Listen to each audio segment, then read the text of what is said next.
Hello guys, അങ്ങനെ ഒരു കിളി പാറുന്ന ഒരു സിനിമ ഞാൻ കണ്ടുട്ടോ.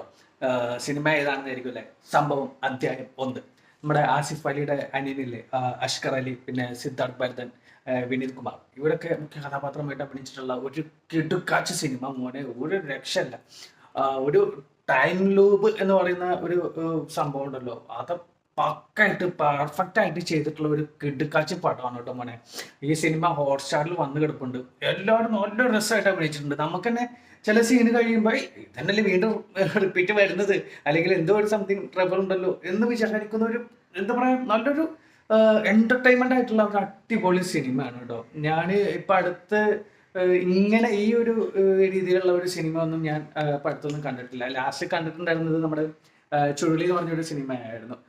ഏകദേശം ഈ ഒരു റേഞ്ചിലുള്ളത്. പക്ഷെ അത് എന്ന് പറഞ്ഞാൽ എല്ലാവർക്കും ഇരുന്ന് കാണാൻ പറ്റുന്ന ഒരു സിനിമയല്ല. അതായത് ഫാമിലി ആയിട്ടൊന്നും ഇരുന്ന് കാണാൻ പറ്റുന്ന ഒരു സിനിമയല്ല. ഫുള്ള് തെറിയും കാര്യങ്ങളൊക്കെ ഉള്ള കാരണം കൊണ്ട് ഫാമിലി ആയിട്ട് അങ്ങനെ ഇരുന്ന് കാണാൻ സാധിക്കാത്തൊരു സിനിമയാണ്. പക്ഷെ ഈ ഒരു സിനിമ ഫാമിലി ആയിട്ടൊക്കെ ഇരുന്ന് കണ്ട് ആസ്വദിച്ച്, എന്താ പറയാ, ഭയങ്കര ഒരു എന്റർടൈൻമെന്റ്. ഞാൻ ചില സീനുകളൊക്കെ കാണുമ്പോൾ ഇതെന്താ അങ്ങനെ, ഇതെന്താ ഇങ്ങനെ, ഇത് പിന്നെ ഇങ്ങനെയാണല്ലോ, ആകെപ്പാട് നമ്മളെ കുഴച്ച് മറിച്ച് ലാസ്റ്റ് ക്ലൈമാക്സിൽ എത്തുമ്പോൾ ഒരു സാധനോട് ഇട്ടിട്ടാണ് ഈ സിനിമ പോയിട്ടുള്ളത്.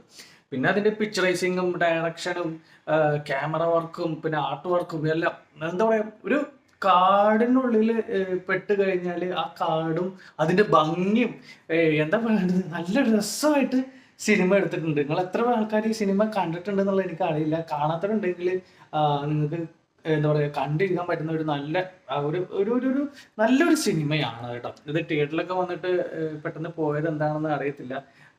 എന്തായാലും അങ്ങനെ മിസ്സായി പോയൊരു സിനിമയാണ്. എന്തായാലും എനിക്ക് ഹോട്ട്സ്റ്റാറിൽ വന്നപ്പോൾ ഞാനത് കണ്ടു. എനിക്ക് ഭയങ്കരമായിട്ട് ഇഷ്ടപ്പെട്ടു. അപ്പോൾ സിനിമ കാണാതൊക്കെ ഉണ്ടെങ്കിൽ ഹോട്ട്സ്റ്റാറിൽ തപ്പിക്കഴിഞ്ഞാൽ ഈ സിനിമ ഉണ്ട്. സംഭവം അധ്യായം 1 എന്നാണ് പറയുന്ന ഒരു സിനിമ. ഇതൊരു ടൈം ലൂപ്പാണ്. കറങ്ങി തിരിഞ്ഞ് വരുന്ന ഒരു സാധനം കൂടിയാണ്. പക്ഷെ അതിൽ കുറെ ട്വിസ്റ്റും കാര്യങ്ങളും ഒക്കെ ഉണ്ട്. ക്ലൈമാക്സ് ആണെങ്കിലും സൂപ്പർ ആക്കിയിട്ട് നിർത്തിയിട്ടുമുണ്ട്. അപ്പോൾ കാണാത്തുണ്ടെങ്കിൽ പോയി കണ്ടു കേട്ടോ. ഒരു ഞാൻ പറയുന്നില്ല, ഞാൻ അധികം പറഞ്ഞു വിചാരിക്കും ഞാനത് കാണാൻ വേണ്ടി പറയുന്നതായിരിക്കും എന്ന് വിചാരിക്കും. പക്ഷെ എനിക്കത് കണ്ടപ്പോൾ ഭയങ്കരമായിട്ടൊരു ഒരു ഒരു റിവ്യൂ ഇടണം എന്ന് തോന്നി. അതുകൊണ്ടാണ് ഞാനത് ഇട്ടത്. അത്രയും നല്ല ഒരു സിനിമയാണ്. ഈ പറഞ്ഞല്ലോ, എല്ലാവരും നല്ല രസമായിട്ട് അഭിനയിച്ചിട്ടുണ്ട്. പിന്നെ പറയുന്നത് അതിന്റെ മേക്കിംഗ് ഫുൾ ആൾക്കാർ നല്ല രസമായിട്ട്, എന്താ പറയുക, സെറ്റ് ചെയ്തിട്ടുള്ള ഒരു സിനിമയാണ് സംഭവം അധ്യായം 1 എന്ന് പറയുന്ന ഈ ഒരു സിനിമ. അപ്പോൾ നിങ്ങൾ എന്തായാലും കണ്ടവർ എനിക്ക് കമന്റ് ഇടുക, കാണാത്തവർ കണ്ടു കഴിഞ്ഞിട്ട് നിങ്ങളുടെ അഭിപ്രായം പറയണം. ഓക്കെ.